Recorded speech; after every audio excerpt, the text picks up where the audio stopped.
तो यहाँ पे बैक्टीरियल डिजीज को स्टार्ट करेंगे, लेकिन बैक्टीरिया के बारे में एक दो पॉइंट्स आपको पता होने चाहिए कि बैक्टीरिया माइक्रो ऑर्गेनिज्म है। सबसे पहले बैक्टीरिया को किसने डिस्कवर किया? द पर्सन इज कॉल्ड लेवेनहॉक, ये याद रख सकते हैं आप। और बैक्टीरिया नेम किसने दिया? एरनबर्ग ने। तो यहाँ पे दो साइंटिस्ट का नाम रखिए, जिसने डिस्कवर किया और जिसने नेम दिया, ये याद रखिएगा, ठीक है। अब एक चीज और याद रखिए कि बैक्टीरिया जो होते हैं दीज आर प्रोकैरियोटिक, ये प्रोकैरियोट्स होते हैं। प्रोकैरियोट्स मींस इनमें मेम्ब्रेन बाउंड सेल के ऑर्गेनली नहीं होते हैं, जैसे न्यूक्लियर मेम्ब्रेन नहीं होता है, इनमें माइटोकॉन्ड्रिया नहीं होता है, गोल्गी बॉडीज नहीं होते हैं, जो वो स्ट्रक्चर्स जिनमें मेम्ब्रेन होते हैं सेल के अंदर, वो इनमें प्रेजेंट नहीं होते हैं, ये याद रखिएगा। अब यहाँ पे बैक्टीरियल डिजीज को हम पढ़ेंगे, तो सबसे पहले मैं डिजीज लिखता हूं, फिर मैं अपने तरीके से कोशिश करता हूं कि आपको वो याद करा दूं कौन कौन सी डिजीज आपके लिए इंपॉर्टेंट। काफी सारे डिजीज हैं बैक्टीरियल डिजीज, लेकिन आपके लिए जो इंपॉर्टेंट है वही डिजीज मैं यहां पे लिखूंगा, ठीक है। सबसे पहले आपको ये डिजीज याद रखनी है, दैट इज कॉल्ड ट्यूबरकुलोसिस। दूसरी डिजीज है प्लेग। तीसरी डिजीज है न्यूमोनिया, साथ साथ में आप नोट भी कर सकते हैं। चौथी है कॉलरा, ठीक है। इसी तरह से टाइफाइड, इसी तरह से लेप्रेसी, इसी तरह से टेटानस, इसी तरह से वूपिंग कफ एंड एक मिनट कफ। नेक्स्ट डिजीज वूपिंग कफ का दूसरा नाम भी यहीं पे लिख दीजिएगा, पर्ट्यूसिस, ठीक है। इसी तरह से नेक्स्ट डिजीज जिसे हम कहते हैं एंथ्रैक्स। बैक्टीरियल डिजीज आपको बहुत सारे मिलेंगे, लेकिन ये आपके एग्जाम के लिए इंपॉर्टेंट है। Next is diphtheria, next is syphilis and the last gonorrhoea. Okay, ये डिजीज आपको रिमेंबर करनी है। ये कैसे रिमेंबर करोगी कि पहला क्वेश्चन आपका आता है which of the following disease is bacterial disease, वहां पहचानना पड़ता है। वहां वायरल डिजीज भी दी होंगी, फंगल डिजीज भी दी होंगी, प्रोटोजोन डिजीज भी, बैक्टीरियल भी, मुश्किल हो जाएगा। इसलिए मैं यहाँ पे एक ट्रिक आपको सिखा देता हूँ, ब्यूटीफुल ट्रिक मेरी अपनी डिवाइस की हुई, तो उससे मुझे लगता है आपको याद हो जाएंगे, ठीक है। एक ऐसे कहानी याद रखनी है, एक कपल थे, तो उनमें झगड़ा हो गया। अब जो अपने तरीके से दोनों एक दूसरे को मनाने की कोशिश कर रहे हैं, तो इसमें जो बीवी थी उसको गाना सुनना बहुत पसंद था, और उसके हस्बैंड की वॉइस अच्छी थी, मतलब गाना अच्छे गाते थे वो। तो हस्बैंड ने क्या कहा, ऐसे कहा, तू पागल प्रेमी, तू पागल प्रेमी, चल तेरे लिए तेरी कसम आज दिल से गाऊंगा। यही याद रखेगा, तू पागल प्रेमी, चल तेरे लिए तेरी, देखिए यहां पे कफ है ना, CASM यहां पे याद रखना, बस इतना याद रखना, कसम आज दिल से गाऊंगा, दिल से गाऊंगा। ये ट्रिक आप याद रखिए, तो इससे आपको काफी हेल्प हो जाएगी ये बैक्टीरियल डिजीज याद रखने में। अब यहाँ पे बैक्टीरियल डिजीज अगर हम पढ़ने बैठे एक ही डिजीज पढ़ेंगे वो भी खत्म नहीं होगी, लेक्चर खत्म हो जाएगा, पेन हमारे खत्म हो जाएंगे, कागज खत्म हो जाएगा, लेकिन चलते जाएंगे, इतना इसमें मटेरियल होगा। लेकिन आपके एग्जाम में क्या आता है वही देखना हमें।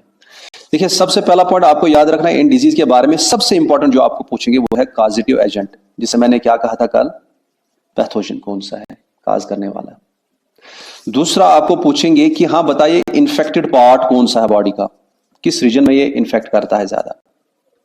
हर जगह पे इन्फेक्ट करता होगा, लेकिन सबसे ज्यादा कहां पे इन्फेक्ट करता हो, है ना, क्योंकि डिजीज में काफी ऐसी डिजीज हैं जिनमें बहुत सारे पार्ट्स बॉडी के इफेक्ट हो जाते हैं, लेकिन सबसे ज्यादा कौन सा इफेक्ट होता है वही आपको याद रखना है। इसके बाद ये दो चीजें सबसे इंपॉर्टेंट है, ये किसी भी हाल में आपको छोड़नी नहीं है, जहन में रखनी है।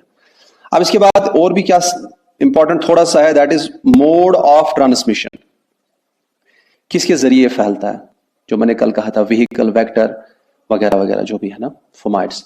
अच्छा वो देखना हमें किस तरीके से फैलता है, और ये उतना इंपॉर्टेंट नहीं है लेकिन सिम्टम्स भी कभी पूछता है, सिम्टम्स, और लास्ट में क्योर के बारे में आपको अगर कहीं पे वैक्सीन है तो उस वैक्सीन का नाम पूछते हैं, अगर कोई स्पेशल नाम दिया होगा वैक्सीन का वो कभी कभी आता है। ये चीजें आपके जहन में रखनी है, बस इतना ही, ठीक है। तो इसी तरीके से हम स्टार्ट करेंगे। हम अपनी पहली डिजीज आज पढ़ेंगे, अभी पढ़ेंगे, स्टार्ट करेंगे, जिसका नाम है ट्यूबरकुलोसिस ले लेते हैं, ठीक है, ट्यूबरकुलोसिस। तो मैं लेता हूं ये डिजीज ट्यूबरकुलोसिस। देखिए इसके बारे में सबसे पहले कौन सा कॉजेटिव एजेंट, ये इंपॉर्टेंट है, वो कौन है, माइकोबैक्टीरियम ट्यूबरकुलोसिस। माइकोबैक्टीरियम याद रखना है, ट्यूबरकुलोसिस ऑलरेडी ट्यूबरकुलोसिस है, समझ आ रहा है, ये इंपॉर्टेंट पॉइंट है। दूसरा आपको ये याद रखना है कि हाँ ये किस चीज में होता है। हमने टीबी सुना है, शॉर्ट में टीबी बोलते हैं, हमें जहन में है कि ये शायद हमारे लंग्स को खाली इफेक्ट करता है। हाँ लंग्स को इफेक्ट करता है, primarily lungs of the main target organs, लेकिन कभी लंग्स के थ्रू ये अंदर जाता है ये बैक्टीरियम, और अंदर जाके हमारे काफी सारे स्ट्रक्चर्स को, वाइटल ऑर्गन्स को इफेक्ट करता है। जैसे हमारे बोन्स में भी जा सकता है, ये बोन्स का टीबी हो सकता है, ब्रेन का टीबी हो सकता है, हमारे लिम्फ नोड्स का टीबी हो सकता है। ये भी मेन ऑर्गन्स है जहां पे ये पाए जा सकते हैं। और कभी पूछ लेते हैं, बताइए ये ट्यूबरकुलोसिस बैक्टीरिया जो है ये कौन सा टॉक्सिन रिलीज करता है, दैट इज कॉल्ड ट्यूबरक्यूलिन। देखिए डिजीज के लिए आपको एक वो लेक्चर नहीं आएगा, सम ऑफ लेक्चर नहीं आएगा, क्योंकि इसमें मैं डिटेल ज्यादा नहीं बढ़ा रहा हूं, इसमें टू द पॉइंट जा रहा हूं, ठीक है। हाँ ये याद रखिएगा, न्यूट्रिशन का आएगा लेकिन इसका नहीं आएगा। अब ये फैलता कैसे है, याद रखिए मेन जो प्राइमरी तरीका है इसके फैलने का वो एयर के जरिए, लेकिन याद रखिए ये फूड एंड वाटर से भी फैल सकता है, but main air. Primary mode of infection, mode of transport of this pathogen is air. अब जब इस पेशेंट में देखते हैं क्या चीजें इसमें मिलती हैं, देखिए इसको कफ होगी वो रेगुलर होगी, और रेगुलर कफ में आपको पता है इसमें ब्लड भी मिल सकता है, इसमें फीवर, हेडेक, ये हर किसी डिजीज में लगभग होता है, लिखेंगे ना लिखेंगे कोई टेंशन, सफोकेशन हो जाएगी इसमें, क्योंकि रेस्पिरेशन के रिलेटेड जो भी है वो इसमें डिसऑर्डर्स आ जाएंगे। अब यहां पे हो सकता है आपको पूछेंगे कि बताइए ये इसके लिए एक खास टेस्ट रिकमेंडेड है, वो कौन सा टेस्ट है, उसका नाम है मैंटॉक्स टेस्ट, ठीक है, ये कभी इसके लिए करते हैं। और अगर ये क्वेश्चन आया आपको कि बताइए माइकोबैक्टीरियम ट्यूबरकुलोसिस को किसने डिस्कवर किया है, ये इसका नाम क्या है, दैट इज रॉबर्ट कोच, इसने डिस्कवर किया। और इसने, रॉबर्ट कोच ने एक्चुअली, अगर आप याद रखेंगे, कॉलरा जो है, कॉलरा का भी पैथोजन इसी ने डिस्कवर किया था, और एंथ्रेक्स का भी, और इसे आगे जाके 1905 में नोबेल प्राइज मिला था। बड़ा अच्छा बंदा था ये, ठीक है, मतलब देखिए 3 चीजें इसने डिस्कवर की हैं। छोड़िए ये बात, अब यहां पे हो सकता है आपको ये भी क्वेश्चन आ सकता है, बताइए there is a vaccine called BCG vaccine, ये किसके साथ एसोसिएटेड है, डायरेक्टली आप ट्यूबरकुलोसिस लिख दीजिएगा, BCG vaccine is associated tuberculosis. अगर फुल फॉर्म आई, इसका क्या फुल फॉर्म है, B फॉर बैसिलस, बैक्टीरिया के बारे में है ना। यहां पे ये 2 साइंटिस्ट का नाम है, एक है कैलमेट और दूसरा है ग्यूरिन। ये इन 2 साइंटिस्ट ने ही क्या किया है, वैक्सीन को डिस्कवर किया है, समझ आ रहा है। एक और क्वेश्चन पूछते हैं, बताइए डॉट क्या है और किसके साथ एसोसिएटेड है। इसे हम कहते हैं डायरेक्ट ऑब्जर्वेशन ट्रीटमेंट। ये एक ऐसा प्रोग्राम है जो वर्ल्ड हेल्थ ऑर्गेनाइजेशन ने लॉन्च किया था, किसके लिए ट्रीटमेंट ऑफ टीबी के लिए, WHO का ये प्रोग्राम है। और इसके तहत गवर्नमेंट को क्या करना है, लोगों को क्या करना है, ये सारी चीजें आती हैं। तो सिंपल में DOT is associated with tuberculosis, this is direct observation treatment programme. और आपके लिए क्वेश्चन है, वर्ल्ड टीबी डे हमें कब मनाते हैं, वो कब होता है हमारा टीबी डे, ठीक है। तो इतना टीबी के लिए काफी है। Let us start the next disease. दूसरी डिजीज जो हम डिस्कस करेंगे वो एक कॉमन डिजीज है जिसे हम क्या कहते हैं, जो TETANUS, टेटनस वाली डिजीज है। इसे क्या, ये सुनने में आया है, हम कभी हमें कुछ कील वील पैर में चुभ जाता है तो हम कहते हैं डॉक्टर के पास जाओ, वो करो, वो इंजेक्शन कराओ, टेटनस। ये उसी बीमारी के बारे में हम बात कर रहे हैं। टेटनस के बारे में आपको पूछेंगे क्या, एक तो ये पूछेंगे कहीं पे वहां पे होगा लॉक जॉ डिजीज किसे कहते हैं, लॉक जॉ सिंड्रोम, वो टेटनस को कहते हैं। इसका कॉजेटिव एजेंट कौन है? इट इज क्लॉस्ट्रिडियम टेटनाई, ये इसका पॉजिटिव एजेंट है। ठीक है, ये याद रखिए। और आपको ये भी याद रखना, ये इफेक्ट किसको करता है? हमारे मसल्स को एंड हमारे नर्वस सिस्टम को। अब यहां पे एक पॉइंट याद रखना है, मसल्स में ये क्या करता है? ये सडन कंट्रैक्शन करा देता है मसल में, पेनफुल कंट्रैक्शंस जिन्हें हम स्पाज्म कहते हैं, मसल स्पाज्म करा देता है। स्पेशली ये जॉज एंड नेक से बिगिन होता है, फिर ये जाके जाके सारी बॉडी में स्पाज्म शुरू हो जाते हैं। और इसी तरह से हम देखें कुछ मिनट्स तक इनके ये अपने जॉज को कभी मूव नहीं कर पाते हैं, लॉक हो जाते हैं, लोअर जॉ जो हम मूव करते हैं, इसीलिए इसे लॉक जॉ सिंड्रोम भी या डिजीज भी कहते हैं। समझ आ रहा है? और कभी ये स्पाज्म, ये आसान वाला स्पाज्म नहीं होता है, कभी ये इतना स्ट्रांग होता है कि बोन्स भी फ्रैक्चर हो जाती है, ऐसा स्पाज्म होता है। और इसके ट्रीटमेंट के लिए हम यूज क्या करते हैं? That is called ATS, that is called anti tetanus Siram.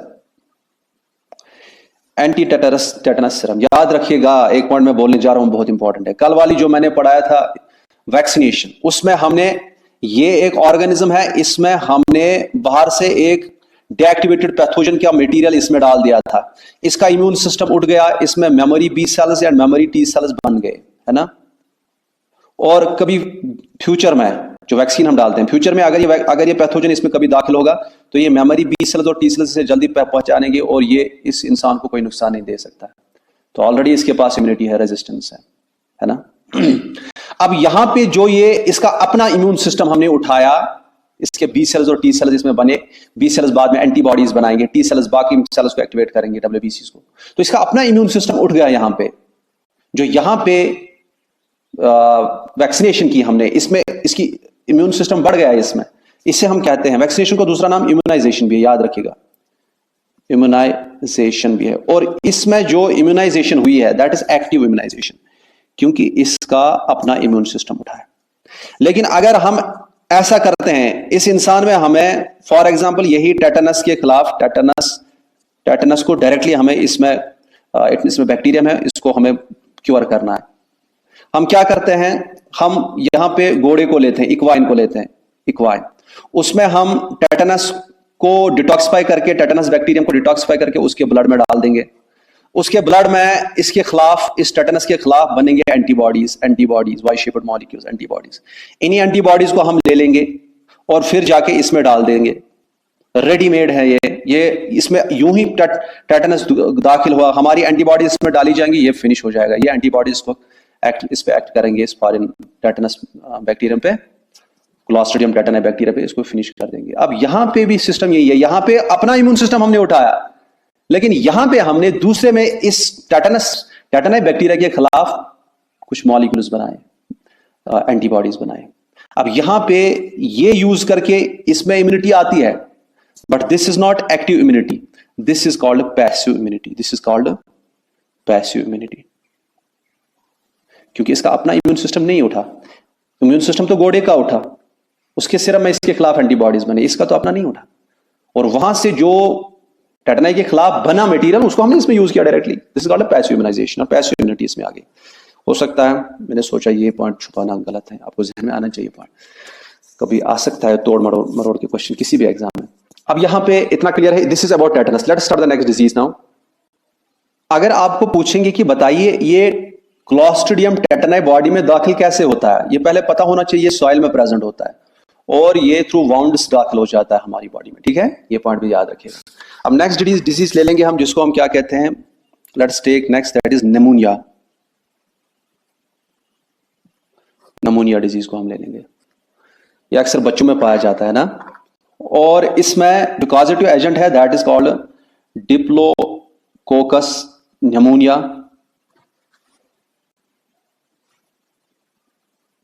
Diplococcus pneumonia, ठीक है। देखिए किसी किसी एग्जाम में कहीं पे डिप्लोकोकस वहां नहीं होता है, अगर ये ऑप्शन हुई तो वो भी सिलेक्ट कर सकते हैं आप, स्ट्रेप्टोकोकस निमोनिया। किसी बुक में ये पाया जाता है, इस लिहाज से एग्जाम में कभी ये डालते हैं, कभी ये डालते हैं, ये प्रॉब्लम हमारी नहीं बुक्स की है, ठीक है। तो यहां पे याद रखिएगा, इसमें कुछ भी आए, डिप्लोकोकस निमोनिया आए, स्ट्रेप्टोकोकस निमोनिया आए, निमोनिया आया आप सिलेक्ट कर दीजिएगा देखने के बगैर। अब नेक्स्ट है, ये पता है ये चिल्ड्रन में ज्यादा इफेक्ट करती है, तो किसको ये इफेक्ट करती है? देखिए इसको एक और नेम देते हैं, इसको हम फीवर ऑफ लंग्स भी कहते हैं, फीवर ऑफ लंग्स। क्यों? क्योंकि ये लंग्स को इफेक्ट करता है और इसमें एक सिम्टम बहुत ही जबरदस्त होता है कि इसमें फीवर आ जाता है ना। और लंग्स में होता क्या है, देखिए इसमें वाटर या वाटरी फ्लूइड जो इसमें होता है वो जमा हो जाता है एल्वियोलाई में, और बच्चे को रेगुलर कफ होती है, हाई फीवर होता है, ब्रीदिंग प्रॉब्लम होती है, तो ये सारी चीजें इसमें हो जाती हैं। स्प्रेड कैसे होता है? पेशेंट के स्पिटम से, है ना, उसके लाभ में होता है। अब ये छोड़िए, अब नेक्स्ट डिजीज पे यहीं पे आ जाते हैं, दैट इज कॉलरा। कॉलरा को कॉमन नेम हैजा भी कहते हैं, ठीक है। और इसका कॉजेटिव एजेंट जो है that is vibrio cholera. Vibrio cholerae, RAE, ठीक है। कहीं पे ये ऑप्शन नहीं होगी आपको, वहां पे विब्रियो कॉमा होगा। विब्रियो आया तो आप सीधे इसको सिलेक्ट कर लेना, चाहे कॉलरे दे वहां पे या कॉमा दे। किसी किसी बुक में आपको ये ऑप्शन मिलेगी, किसी बुक में ये ऑप्शन मिलेगी। आपके एग्जाम में ये डाल सकते, ये डाल सकते, टेंशन नहीं लेने का, आपको सिलेक्ट करना है। और अब ये कहां पे इफेक्ट करता है? कॉलरा आपने सुना होगा, इसमें डायरिया होता है, इंटेस्टाइनल डिसऑर्डर्स होते हैं, तो इसका सीधे ही मतलब इसका इंटेस्टाइन्स को इफेक्ट करता है, इंटेस्टाइन्स एंड बाकी डाइजेस्टिव ट्रैक्ट में इन्फेक्ट करता है। और अगर हमको बताएंगे ये फैलता कैसे है, कैसे फैलता है? कंटामिनेटेड क्या होता है, जो कि फूड एंड वाटर होता है, कंटामिनेटेड फूड एंड वाटर से फैल जाता है। और आपको पता है इसमें डायरिया होगी, वोमिटिंग होगी, डिहाइड्रेशन होगी। और आपको एक क्वेश्चन है कि इसमें हम ORS पिलाते हैं, what is the full form of ORS, ठीक है, मैं देखना चाहता हूं, आप मुझे बताएगा ये। और कभी कभी इसमें यह भी देखा गया है कि इसमें जो यूसोफेगस का साइज है ना, वो थोड़ा सा इंक्रीज हो जाता है। बस इतना काफी है कॉलरा के लिए। अब हम नेक्स्ट डिजीज पे आएंगे जिसे हम कहते हैं, सुना होगा आपने, मुझे भी 2 बार हुआ है, टाइफाइड, 2 की 3 बार हुआ मुझे, ठीक है। इसे हम देखिए, इसे हम फीवर ऑफ इंटेस्टाइन भी कहते हैं, फीवर ऑफ इंटेस्टाइन भी कहते हैं, या दूसरे लफ्जों में इसको हम क्या कह सकते हैं, एंटीरिक फीवर भी। क्योंकि आपको पता है ये इफेक्ट किसे करेगा, आप मुझे बताएगा प्राइमरीली किस पे इफेक्ट कर रहा होगा, इंटेस्टाइन पे। यहां पे मैंने इसका बता दिया, यहां पे पहले मैं इसका वो बता देता हूं, कॉजेटिव एजेंट कौन है टाइफाइड का, ठीक है। कॉजेटिव एजेंट जो है दैट इज साल्मोनेला टाइफाई। ये जो कॉजेटिव एजेंट है ना, ये जहन में किसी भी हाल में आपको रखना है, और किसी चीज को ये ज्यादा इफेक्ट करता है, ये भूलना ही नहीं है। अगर इतना ही याद करोगे ना आपको कोई टेंशन लेने की जरूरत नहीं, आपका एग्जाम में क्वेश्चन फंस जाएगा। फीवर ऑफ इंटेस्टाइन भी इसे कहते हैं, ठीक है। और इंटेस्टाइन में एक्चुअली क्या होता है, इंटेस्टाइन में इसमें इंटेस्टाइनल प्रॉब्लम्स होंगे, उसमें अल्सरेशन हो जाती है, छोटे छोटे पोर लाइक स्ट्रक्चर्स बन जाते हैं, उस पर डैमेज हो जाता है। अच्छा, इसमें डायरिया जो होता है वो खास किस्म का होता है, पी सूप कलर होता है उसका, मटर के सूप जैसा डायरिया होता है, और ब्लीडिंग होती है, हिमोरेजिक होता है वो। हिमोरेजिक मीन्स उसके साथ ब्लड होगा, हिमोरेजिक मीन्स उसके साथ ब्लड होगा। और एक चीज ये भी होता है कि एब्डोमेन या अपर एब्डोमेन और पूरी बॉडी पे लगभग क्या होते हैं, red spots, red rashes, rose coloured के रैशेस बॉडी पे पाए जाते हैं। इसके बारे में अक्सर जो पूछते हैं वो ये भी है कि बताइए इसके लिए एक स्पेशल टेस्ट किया जाता है, उसे हम क्या कहते हैं, उसे हम क्या कहते हैं, मैंने किया है 3 बार, उस टेस्ट को हम कहते हैं विडाल टेस्ट, विडाल टेस्ट। इसमें किन एंटीजेंस की तरफ देखते हैं वो आपको एग्जाम में कभी नहीं आ सकता, O&H एंटीजेंस। और एक वैक्सीन, अगर ये वहां पे ऐसा आया TAB, टैब वैक्सीन किसके साथ एसोसिएटेड है, remember this is associated with typhoid, typhoid vaccine is also called tab vaccine. और आपको पता है एक चीज आप जहन में रखेगा जो कि मैं बता नहीं रहा हूं, वो याद रखना कि बैक्टीरियल इन्फेक्शन के लिए मैंने कल भी बताया आपको कि जहां पे भी बैक्टीरियल इन्फेक्शन होगा उनको प्रिवेंट करने के लिए एंटीबायोटिक्स का यूज होता है। वो अगर मैं बता नहीं रहा हूं क्योंकि वो एग्जाम में नहीं आएगा, लेकिन आपको याद रखना हमेशा जहां पर भी होंगे डिफरेंट टाइप्स ऑफ एंटीबायोटिक्स लगते हैं जो हम खाते हैं, काफी सारे एंटीबायोटिक्स है ना, एजिथ्रोमाइसिन वगैरह वगैरह वगैरह, सब जितने भी बैक्टीरियल एंटीबायोटिक्स होंगे वो यूज होते हैं हर जगह पे। लेकिन आपके एग्जाम में कोई नहीं पूछेगा वो। अब यहाँ पे टैब वैक्सीन इसके साथ किस तरीके से फैलता है ये, water and contaminated food, food और वाटर में अगर कंटेमिनेशन है, और याद रखिएगा ये सोर्स ऑफ कंटेमिनेशन क्या होता है, ये वो पानी और खुराक में कंटेमिनेशन कहां से आता है, फीकल मैटर से। एक चीज मैं बता देता हूं, टाइम लगेगा लेकिन एक चीज आपके लिए इंपॉर्टेंट है, वो ये है कि ये टाइफाइड जो है ना, टाइफाइड अगर किसी को प्रिवेंट करने के लिए, हमें क्योर करने के लिए हमने एंटीबायोटिक्स दे दिए, काफी सारे एंटीबायोटिक्स, उसमें सिम्टम्स नहीं दिखा रहा है, लेकिन याद रखिएगा एंटीबायोटिक कोर्स अगर उसने पूरा नहीं किया, ये टाइफाइड के जो बैक्टीरिया है, साल्मोनेला टाइफाइड, गॉल ब्लैडर में रहते हैं और फिर आगे जाके उसके फीकल मैटर में ये चलते रहते हैं, निकलते रहते हैं थोड़े थोड़े। उस फीकल मैटर को अगर किसी खुराक पे पड़ गया, मिल गया, तो दूसरे में भी इन्फेक्ट हो जाता है। याद रखिएगा इसमें जो वो बंदा है जिसमें ये सिम्टम्स नहीं दिखा रहा है, वो कैरियर रह गया, फिर साल्मोनेला टाइफाइड का कैरियर रह गया, क्योंकि अपने में सिम्टम्स नहीं दिखा रहा, वो ट्रीटेड है, उसमें ठीक हो रहा है। इसी तरह से एक इंग्लैंड में रॉयल फैमिलीज में एक कुक हुआ करती थी जिसे हम कहते हैं मैरी मेलन। इसने बहुत सारी, रॉयल कुक होती थी, इसने बहुत सारी फैमिलीज में ये टाइफाइड करा दिया, क्योंकि इसमें she was the carrier of this typhoid. और कैरियर को अगर हमें ठीक करना है तो उसमें या तो एंटीबायोटिक का यूज होगा काफी सारा, अगर नहीं तो फिर लास्ट में इसमें ये चीज होता है कोलेसाइटेक्टोमी। इसमें क्या हम करते हैं, गॉल ब्लैडर को ही रिमूव कर देते हैं। चलो ये पॉइंट्स आपको थोड़ा एक्स्ट्रा बता दिया। यहां पे नेक्स्ट डिजीज हम ले लेंगे जिसको हम वबा कश्मीरी में कहते हैं। ये एक ऐसी डिजीज है अभी तक की मुझे लगता है सबसे खतरनाक डिजीज है दुनिया में in terms of taking lives. इस डिजीज को हम ब्लैक डेथ भी कहते हैं। सबसे ज्यादा डेथ्स इसी से हुई। देखिए पैंडेमिक डिजीज आज है कोविड-19 की ये, लेकिन इससे भी खतरनाक पैंडेमिक ये थी ब्लैक, मतलब ये खतरनाक, ये भी पैंडेमिक थी। आपको मैं बताऊं, ये एक्चुअली 14th सेंचुरी में अगर हम देखेंगे, हिस्ट्री में जाएंगे, अबाउट 50% पॉपुलेशन यूरोप की इसने खत्म कर दी थी, और टोटल वर्ल्ड में अबाउट 75 to 200 मिलियन डेथ्स इससे हो गई थी। तो आप मुझे बताइए कितनी खतरनाक डिजीज थी। अब है क्या ये, पहले ये देखेंगे फिर इसमें देखते हैं। ये पहले कॉजेटिव एजेंट देखते हैं। प्लेग में जो कॉजेटिव एजेंट है दैट इज कॉल्ड पास्चुरिला पेस्टिस। ये ऑप्शन होगी कहीं पे, अगर ये नहीं थी तो ये होगी यर्सीनिया पेस्टिस। यर्सीनिया पेस्टिस ये बैक्टीरियम है जो ये काज करता है। इसको थोड़ा समझना है, ये कंफ्यूज हो जाते हैं काफी सारे बच्चे इसमें, कहीं पे बोलते हैं जिनोप्सिला इसका काज है, वो है, ये टेंशन नहीं लेने का। ये जो पास्चुरिला पेस्टिस, यर्सीनिया पेस्टिस, ये एक फ्ली में रहता है। फ्ली वो होते हैं जैसे हमारी जुएं होती हैं, जैसे हमारे वो होती हैं पिशासन, बैड बग्स होते हैं वगैरह वगैरह, इसी तरह से फ्ली होते हैं। फ्ली भी ऐसे इंसेक्ट्स में एक जात है। फ्ली जब हम लेते हैं, ये अगर फ्ली है फॉर एग्जांपल, ये यर्सीनिया पेस्टिस, ये बैक्टीरियम इस फ्ली के गाट में रहता है, इस फ्ली के डाइजेस्टिव सिस्टम में रहता है, ठीक है। ये पर्टिकुलर ये फ्ली जो इसके लिए इंपॉर्टेंट है that is rat flea. Rat flea चूहों पे ये होते हैं, जूं की तरह। अब ये रैट फ्ली खुद एक्टोपैरासाइट है। ये किस पे एक्टोपैरासाइट है, रैट पे बैठता है। लेकिन रैट फ्ली को एक्चुअली ये इन्फेक्ट कौन कर रहा है, मुझे अब ये समझना है आपको। ये जो है ना, इसका एक्चुअली ये कहां रहता, कहां है, ये रैट फ्ली के अंदर रहता है। और रैट फ्ली जब इसको चुभता है, इसको मतलब इसको काट लेता है, तो ये इसमें ये डाल सकता है, ये वाला जो ये यर्सीनिया पेस्टिस है इसमें डाल सकता है। रैट फ्ली का साइंटिफिक नेम लिखूं मैं, हो सकता है जिनोप्सिला चियोपिस, याद नहीं रखना लेकिन इतना याद रखना, रैट फ्ली में ये इसमें डाल देता है, फिर जाके इसको ये इन्फेक्ट करता है रैट को।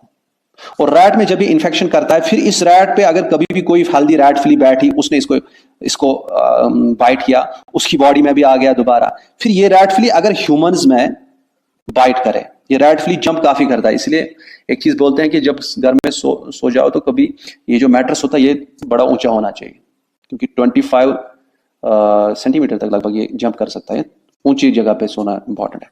तो ह्यूमंस में भी ये आके उसको बाइट करेगा तो ये उसमें क्या ये डाल देगा, समझ आ रहा है। तो इसका कॉजेटिव एजेंट कौन है, पास्चुरिला पेस्टिस या यर्सीनिया पेस्टिस। ये एक्चुअली डिजीज किन की है, ये डिजीज ये रैट फ्ली की है। रैट फ्ली में ये इंफेक्शन है, समझ आ रहा है? और फिर ये इसका विक्टिम रैट भी बनता है और ह्यूमंस भी बनते हैं। और सिम्टम्स क्या होता है प्लेग का? जब काफी सारे, ये रैट भी हो सकती है, काफी सारे दूसरे भी रोडेंट्स होते हैं जो बर्रोइंग छोटे छोटे एनिमल्स होते हैं। अगर ये हमको किसी जगह पे काफी सारे रैट्स मरी हुई दिखेंगी, ये याद रखना कि चांसेस हो सकते हैं कि प्लेग वाला वहां पे इफेक्ट हो गया है और ये आगे जाके सबको प्रॉब्लम कर सकता है, इसमें ह्यूमंस में जा सकता है। तो इसके लिए एक सिम्टम क्या होता है, ह्यूमंस में क्या होता है, देखिए ये लंग्स को भी इफेक्ट करता है, ये भी याद रखना है, और आर्मपिट्स को भी। आर्मपिट्स, हमारे आर्मपिट्स में न्यूडल्स बनते हैं, गांठ बनती है हमारी आर्मपिट्स में, है ना। और अगर पूछा गया कि बताइए इसके लिए टेस्ट कौन किया जाता है, कंफर्म किस टेस्ट से होता है कि हाँ भाई ये प्लेग है इंसान में, that is called Wisen test, Wisenstein test, Wisenstein test. और इसके लिए भी वैक्सीन बनाया गया है, फिर इसको हटाया गया।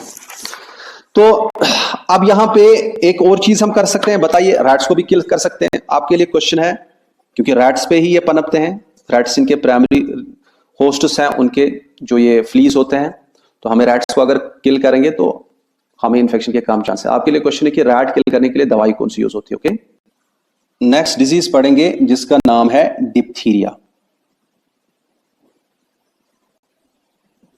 डिप्थीरिया, सबसे पहले इसका कॉजेटिव एजेंट कौन है, याद रखेंगे आप, दैट इज कॉर्निबैक्टीरियम डिप्थीरिया। डिप्थीरियम, ये याद रखेंगे आप। और ये इफेक्ट किस चीज को करता है बॉडी में? देखिए ये हमारे रेस्पिरेटरी ट्रैक्ट को, यूजुअली अपर रेस्पिरेटरी ट्रैक्ट, जहां पे हमारे फेरिंक्स वगैरह इस रीजन में ज्यादा ये इफेक्ट करता है। आपको याद होना चाहिए हमारे इस अपर रेस्पिरेटरी ट्रैक्ट में क्या करता है, ये एक्चुअली ग्रोथ करता है, ग्रोथ करा देता है, वहां पे उस पे एक मास सा चढ़ जाता है, व्हाइटिश मास, जो टफ हो जाता है फिर, जिसकी वजह से क्या होता है कि हमारा रेस्पिरेटरी ट्रैक्ट या थ्रोट जिसे हम कहते हैं पहले ऊपर, इसमें जगह कम रहती है तो सफोकेशन हो जाती है, ब्रीदिंग प्रॉब्लम्स हो जाती है, ब्रीदिंग प्रॉब्लम्स, जाल जैसा बना देता है वहां पे थ्रोट में, एक एबनॉर्मल ग्रोथ की तरह वहां पे कुछ एक्युमुलेट हो जाता है, वो जनरली थोड़ा पेल होता है, व्हाइटिश, और फिर जिसकी वजह से ब्रीदिंग प्रॉब्लम हो जाती है। और आपको ये भी पता होना चाहिए इसमें सफोकेशन हो जाएगी, कफ होगी, ये तो चीजें तो है ही है। इसमें फैलता कैसे है, ये दूसरे में कैसे फैलता है, ये याद रखिएगा। जो यहाँ पे थ्रोट में ये जो ग्रोथ हो जाएगी ना, वो टफ बन जाती है, ऊपर से वो लाइक टफ मेम्ब्रेन बन जाता है, टफ मेम्ब्रेन, वो एक टफ मेम्ब्रेन की तरह बन जाता है। ठीक है, ये पॉइंट आप याद रखिएगा। उसके बाद अब ये फैलता कैसा है, देखिए ऑरल कांटेक्ट हो सकता है, अगर ऑरल कांटेक्ट होता है उससे फैल जाएगा। ये कफ और स्नीजिंग के जरिए भी ये फैल जाता है, दैट मीन्स थ्रू ईयर। और यहां पे एक पॉइंट आपको इंपॉर्टेंट, बहुत ही इंपॉर्टेंट आपके लिए याद रखना है, दैट इज डीपीटी वैक्सीन एक बनाया गया, जो कि बच्चों को दिया जाता है जनरली जब वो with in 6 weeks of birth. ये वो वैक्सीन है जो कि 3 मेन डिजीज को अटैक करने के लिए है, प्रिवेंट करने के लिए है, जो कि bacterial disease, common bacterial disease जो हो सकती है। एक यही है जिसे हम कहते हैं D for diphtheria, P for ये वूपिंग कफ का दूसरा नाम जो मैंने कहा था, that is pertussis, and T for tetanus. ये बच्चों में जरूरी है इम्यून। आपको पता है बच्चों को एक बार खुराक पिलाते हैं फिर दोबारा पिलाते हैं, वो क्या है, वो एक्चुअली बूस्टर डोज होता है, ताकि उनमें इम्यून सिस्टम लॉन्गर टाइम तक रहे। क्योंकि दूसरी बार जब इम्यून सिस्टम के लिए उनमें वैक्सीन डालते हैं ना, वैक्सीनेशन कराते हैं, वो थ्रू आउट द लाइफ रहता है। फिर 1 2 3 बार किया तो थ्रू आउट द लाइफ रहते हैं उनमें मेमोरी और बी सेल्स और मेमोरी टी सेल्स। अगर एक ही बार किया तो हो सकता है memory T cells B cells कम हो जाएगी, हो गया फिनिश। लेकिन दोबारा किया तो ये उम्र भर के लिए रहते हैं फिर, इसलिए फिर वो बूस्टर डोज देने पड़ते हैं, एक बार वैक्सीन से कुछ नहीं होता है। ठीक है, इसके बाद नेक्स्ट डिजीज जो हमारी है, टाइम चल रहा है, जिसे हम कहते हैं एंथ्रैक्स।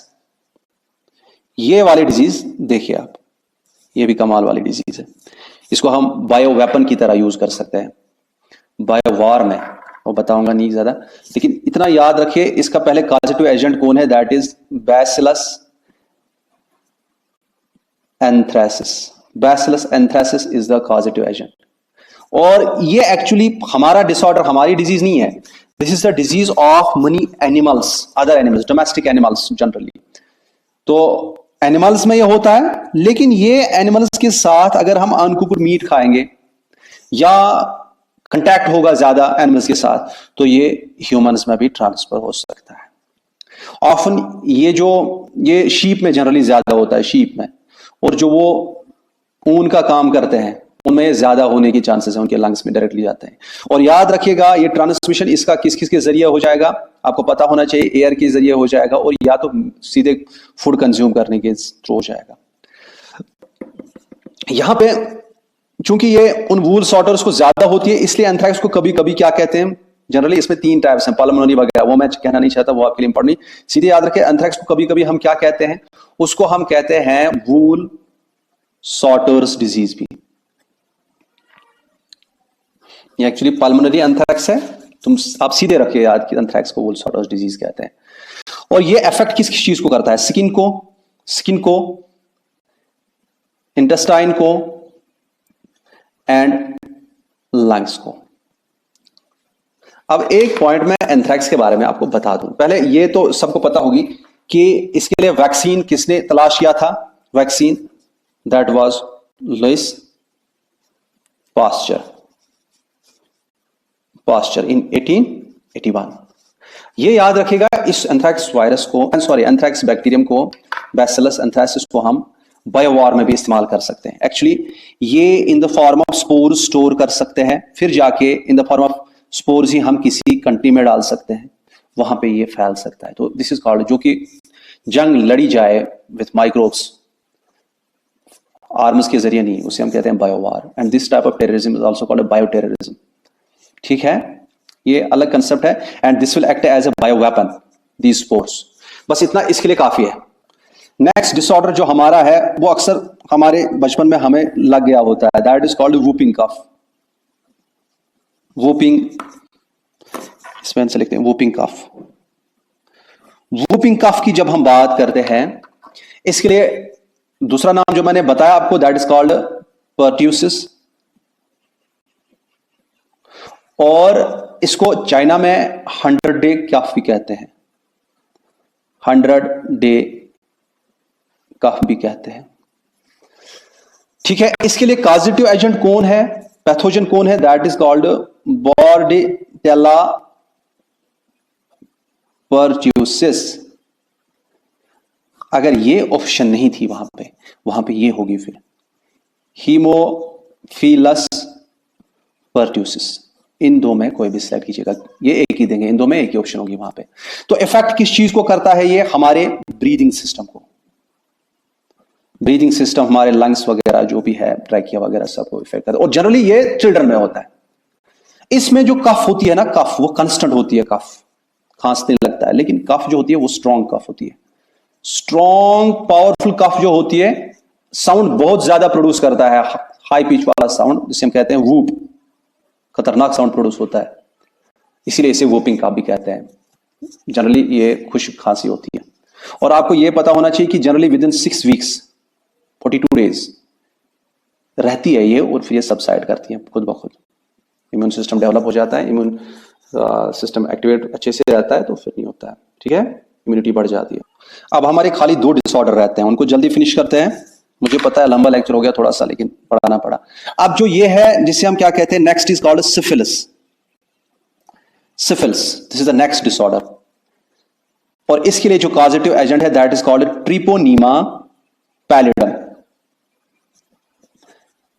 कौन सा कॉजेटिव एजेंट है, ट्रिपोनीमा पैलिडम।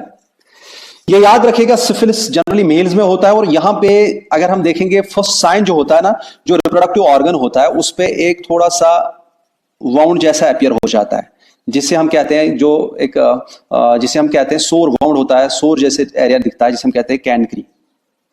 यही फिर जाके कुछ टाइम तक रहता है, फिर ये सारे सिम्टम्स इसके खत्म हो जाते हैं। फिर सिम्टम्स आते रहते हैं, जाते रहते हैं, आते रहते हैं, जाते रहते हैं, और सालों तक ये चलते रहते हैं। जो सिम्टम्स होते हैं, जैसे फीवर होगा, बॉडी पे रैशेस होते हैं, हेडेक होती है, वगैरह वगैरह, ये आते जाते रहते हैं। और अगर हमने ये कैनक्री डिटेक्ट नहीं किया पहले और हमने ट्रीटमेंट शुरू नहीं किया एंटीबायोटिक्स का, आगे जाके ये अनट्रीटेड हमें क्या कर सकता है, अल्लाह ताला करे रहम, ये ग्यूमास बना देता है। ग्यूमास बॉडी में। हमारे विसरल ऑर्गन बॉडी जहां पे भी होगा वहां पे इतने इतने बड़े गांठ बन जाते हैं, और हेड इतना बड़ा होता है, गांठ इससे बड़ी बन जाती है, उधर कान में, उधर इधर हर जगह पे ग्यूमास बनता है, लेकिन वो कैंसर नहीं होता है, नॉन कैंसरस ग्रोथ्स हो जाती है, जिनको हम ग्यूमास कहते हैं। ये सिफिलिस है, ठीक है, इतना इसके लिए काफी है। अब last disease that is called gonorrhoea, GONORRHOEA। एक पॉइंट इसके बारे में बताऊं, क्योंकि गोनोरिया और इसके बारे में वो दोनों में कॉमन है, ये सेक्सुअली ट्रांसमिटेड डिजीज होता है, क्योंकि ये सेक्स ऑर्गन्स पे इफेक्ट करता है। This can be transmitted through sexual intercourse, unprotected sexual intercourse, and also remember that ट्रांसप्लेसेंटल transmission, जो मैंने कल कहा था कि प्लेसेंटा के थ्रू ये बच्चे में जा सकता है, इसलिए इसका ट्रीटमेंट बहुत ही जरूरी है मां में इसका करना। एक मिनट, इसके बाद लास्ट वाली डिजीज जो है that is called gonorrhoea. Gonorrhoea जो है ये, इसका कॉजेटिव एजेंट जो है, पैथोजन जो है, that is called Neisseria gonorrhoeae. ये है वो बैक्टीरिया, और ये हमारे urinogenital tract, reproductive tract and urinary tract का इंफेक्शन है। जनरली ये किस में रहता है? मेल के सीमेन में रहता है और फीमेल के वेजाइनल फ्लूइड में रहता है। और इसके बारे में ये भी याद रखना है कि ये भी सेक्सुअली ट्रांसमिटेड डिजीज है, सेक्सुअल इंटरकोर्स से। एसटीडी हम किसे कहते हैं? नॉट सब्सक्राइब ट्रंक डायलर, ये है सेक्सुअली ट्रांसमिटेड डिजीज, ये भी है। और ट्रांसप्लेसेंटल ट्रांसमिशन इसका भी है, प्लेसेंटा के जरिए ये भी ट्रांसमिट होता है। इसमें सिम्टम्स क्या होते हैं? जब यूरिनेशन करते हैं, मिक्चुरेशन जिसे हम कहते हैं, यूरिन का पास आउट करना, उस वक्त बर्निंग सेंसेशन आ जाती है, बर्निंग सेंसेशन। जो मेल होते हैं जनरली उनमें पिनाइल डिस्चार्ज होता है, पस लाइक पिनाइल स्ट्रक्चर से होता है। और अगर इसको अनट्रीटेड रखेंगे तो डेफिनेटली स्टरलिटी हो जाएगी, बच्चा पैदा नहीं होगा फिर आगे जाके। आपको पता है ये कई जगहों पे इंडिया में इसकी वजह से वो डाइवोर्स भी हुआ है, सिफिलिस गोनोरिया की वजह से, ठीक है। सिफिलिस पर्टिकुलर, क्योंकि सिफिलिस फिर सालों तक रहता है, उसका बहुत ज्यादा टाइम लगता है। Okay, thank you so much. अब हम नेक्स्ट में वायरल एंड प्रोटोजोन डिजीज पढ़ेंगे। Thank you so much.